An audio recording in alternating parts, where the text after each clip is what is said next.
First off, on Friday, late Friday, a federal judge in Texas ruled that the current selective service registration law that requires males only to register for the draft is unconstitutional.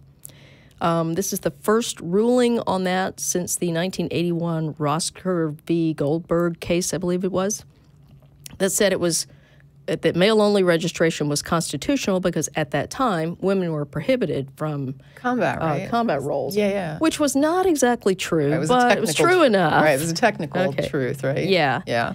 But since then, of course, women have been fully integrated into combat roles in the military, and now the judge has ruled it's unconstitutional. So we await further action on that and expect a longer discussion about that on the next Godless Bitches episode. Yeah, because, I mean, we have talked about this before on GV, and I know this is not GV, so I'm not going to, spend too much time on this. If, people that want to follow up can follow up there. But one of the things that we do discuss is the idea that, when people point out the disparity in things like registration for the draft, one of the things we like to note is that it is actually women in the military who were struggling to get themselves integrated into combat roles, which would be required to undo this disparity. Right. So it was that sort of discrimination against women in combat roles that kept the disparity in the draft registration. And so by engaging in pushing equality for women in the armed services in another role, they're able to now push forward to try and end that gender disparity in the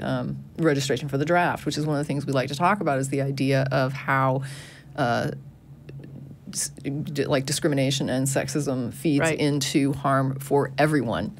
Right. And when you end that in one place, here you can see how it's interconnected and how it now makes things better for people in another area. And I'm not necessarily even saying that I support a draft. Right. I'm just saying that if you're going to have one, it should be treated with equality. If you're going to have combat roles, we should treat them with equality. I mean, this is, it's about giving people what they need in order to succeed and making sure that everybody is treated with equity. Right. All right. Yes. That's a